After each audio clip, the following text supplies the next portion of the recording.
En el nombre del Padre, y del Hijo, y del Espíritu Santo. Amén. 19 de octubre del 2023. Hágase la luz, y la lucecita se convertirá en un sol.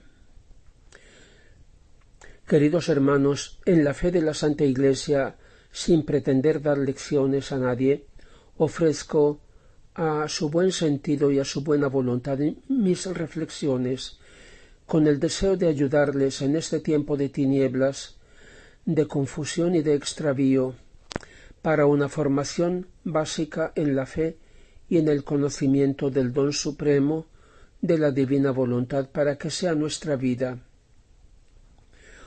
Otros luchan denunciando los errores y falsedades, el humo del demonio que ha entrado en la Iglesia a través de ventanas que debían estar abiertas solo a la luz, como dijo ya en 1970 el Papa Pablo VI.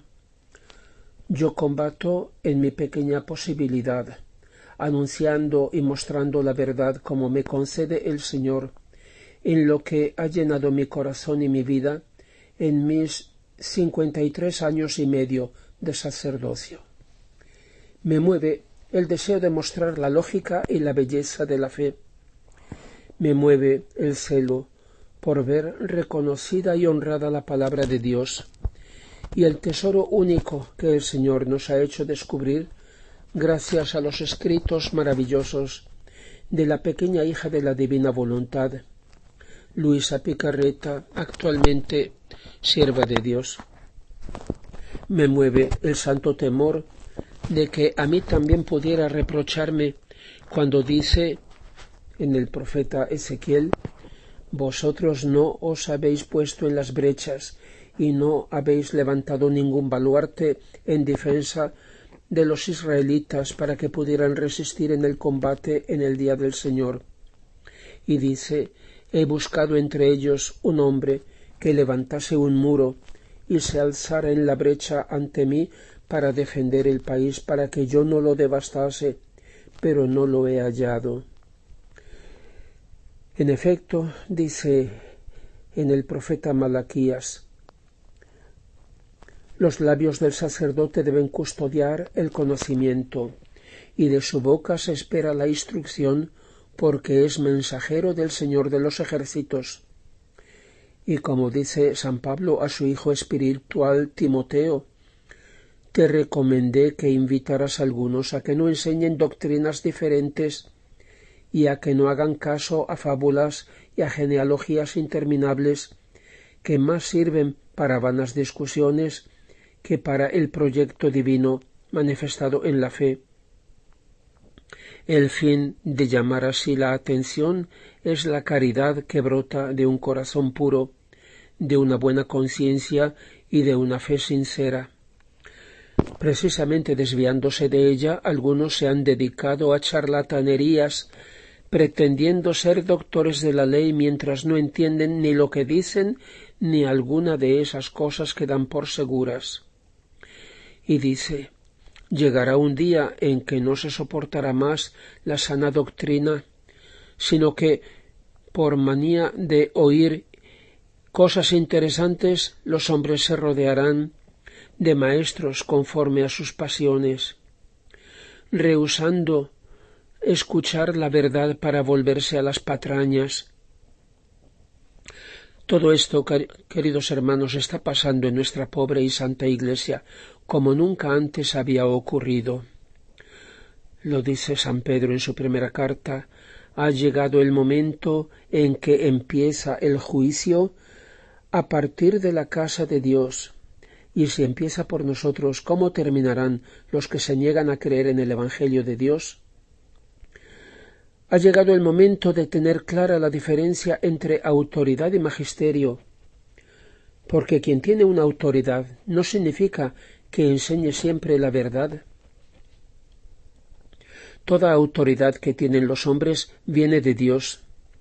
La autoridad de los padres sobre los hijos, la del esposo, cabeza de la esposa, como dice San Pablo en la 1 Corintios, la de los gobernantes sobre sus conciudadanos, la de los diferentes pastores de la Iglesia, párroco, obispo, papa.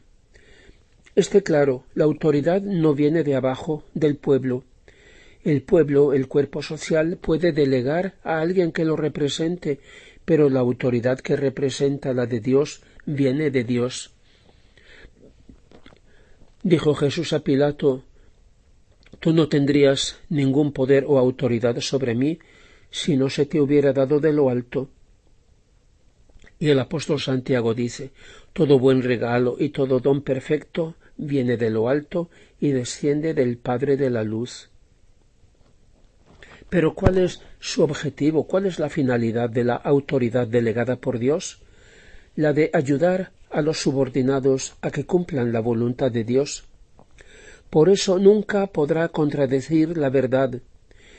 No tenemos ningún poder o autoridad contra la verdad, sino en favor de la verdad, dice San Pablo al final de la segunda carta a los Corintios. No tenemos ningún poder o autoridad contra la verdad, sino en favor de la verdad.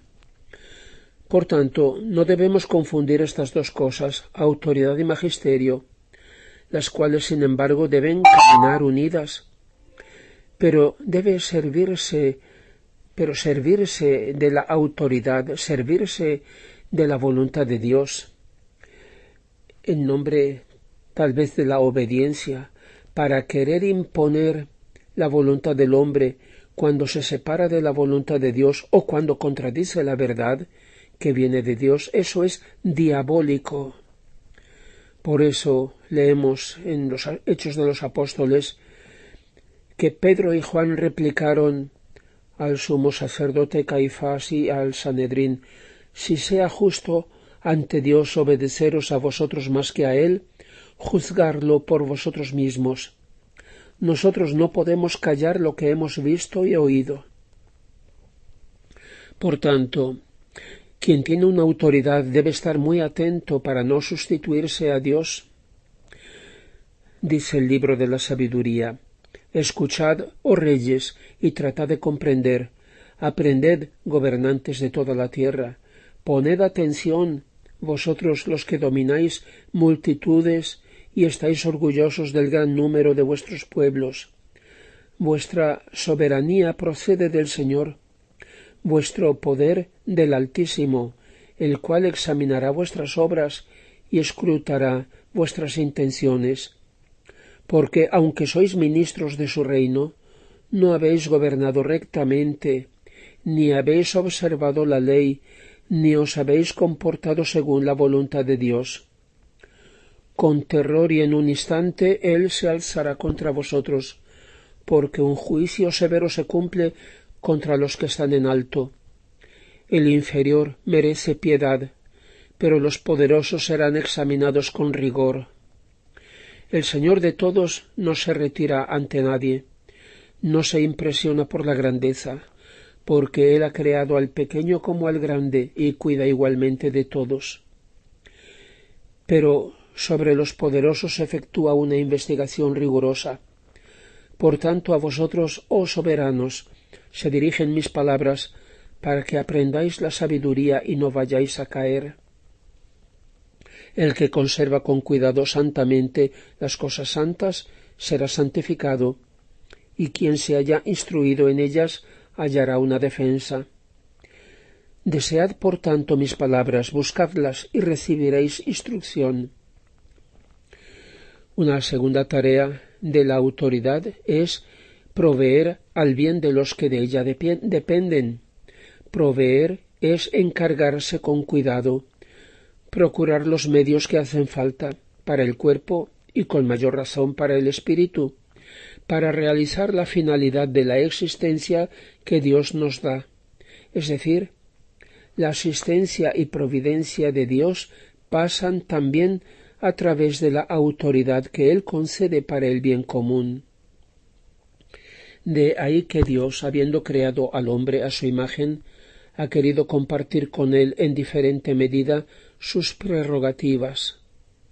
No sólo hacerle partícipe de la condición propia del Hijo de Dios en cuanto hijos adoptivos, dice San Pablo, sino también la condición propia personal del Padre en el dar la vida a otros, vocación a la paternidad y a la maternidad, ya sea física, ya sea con mayor razón espiritual, en el tener cuidado y providencia de otros, y en el guiar mediante la autoridad a otros para que alcancen el fin para el que Dios los ha creado y los ha encomendado a quien ha dado la autoridad. Esta es una especie de comunión maravillosa de vida y de amor a la que Dios llama al hombre. Por tanto, no basta decir que una determinada enseñanza o una cierta ley viene de la Iglesia. ¿De qué Iglesia? De la que permanece fiel a la verdad, al Evangelio de Jesucristo, a la sana doctrina, al auténtico magisterio, o más bien a un cierto número de sumos sacerdotes, escribas y doctores de la ley, fariseos y saduceos modernos que ocupan el puesto de pastores y autoridades en la Iglesia? Por eso, el Papa Benedicto XVI, pocos días después de su toma de posesión como obispo de Roma, dijo: «El Papa no es un soberano absoluto, cuyo pensamiento y voluntad son ley, al contrario. El ministerio del Papa es garantía de obediencia a Cristo y a su palabra. Él no debe proclamar sus propias ideas, sino vincularse constantemente a sí mismo y a la Iglesia, a la obediencia a la palabra de Dios, frente a todos los intentos de adaptarla y de diluirla, como frente a todo oportunismo». Son las palabras del Papa. Ser vicario no es ser sustituto y menos aún sucesor. Quiere decir hacer las veces de quien tiene la autoridad, el cual se hace presente por medio de su vicario. El vicario no se pertenece totalmente a aquel que lo ha designado, llamándolo a cumplir esa misión. Sumo honor ser de algún modo vicario de Dios. Cristo ha querido como vicario suyo respecto a la Iglesia a Simón Pedro, designado por el Padre. Tanto Pedro como todos sus sucesores no tienen ya derecho a ser ellos mismos. Por eso es que adoptan un nombre distinto del suyo propio, sino que han de ser Jesús por medio de ellos, el dulce Cristo en la tierra, como Santa Catalina de Siena llama al Papa. Por tanto, Pedro hace presente a Cristo ante la Iglesia, e igualmente representa a la Iglesia, la esposa, ante Cristo. Por eso a Pedro, es decir, a la Iglesia, Jesús le pregunta: ¿me amas? Y a la respuesta afirmativa: Señor, tú sabes que te amo, él añade: apacienta a mis corderos, a mis ovejas. Son míos, no son tuyos. Tú no eres el dueño de mi Iglesia, sino que me representas. Ante ella, tú y yo somos una sola cosa, el buen pastor. El plural majestático que antes empleaban los papas, no era por ser majestático, majestuoso, sino porque son dos en uno. Así que, mi querido Pedro, tú eres el vicario de Cristo, pero si de alguna forma quisieras sustituirlo, suplantarlo en el cuidado y en la guía del rebaño, serías el vicario del Anticristo, lo cual en medida menor se aplica a cualquier tipo de autoridad. Un segundo vicario ha querido Jesús, el apóstol Juan, su vicario respecto a su Madre Santísima, y como Juan, lo mismo nosotros, representados por él. En cada uno de nosotros la Santísima Virgen ha de encontrar a su único Hijo, a su Jesús. Jesús por medio nuestro, Jesús en cada uno de nosotros quiere seguir honrando y amando a su Madre, y en ella honrando y amando la paternidad del Padre. También el Padre Divino ha querido tener su vicario personal, digamos, respecto a Jesús y María, y es el querido San José. Y como ha hecho las veces de padre ante sus dos tesoros, así desde el cielo continúa ocupándose del cuidado de la Santa Iglesia, de la Sagrada Familia Mística de Cristo. Además, todos somos llamados a ser, en diferentes modos, vicarios de Cristo ante nuestros hermanos. Él lo dice: el que acoge a aquel que yo envíe, me acoge a mí; el que me acoge a mí, acoge a aquel que me ha mandado.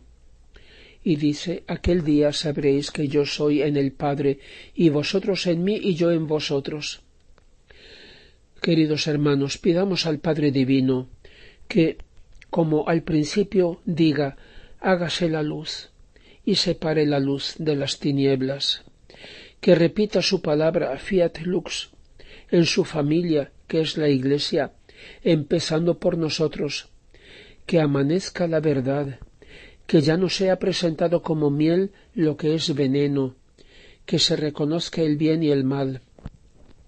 La Iglesia, reducida a una débil lucecita, no morirá, aunque parezca muerta por un momento a los ojos del mundo. El Señor viene a despertarla y dirá: Talita cum, niña, levántate. Fiat lux. Acabará la noche y la lucecita se convertirá en un sol. Gloria al Padre, y al Hijo, y al Espíritu Santo, como era en el principio, ahora y siempre, y por los siglos de los siglos. Amén.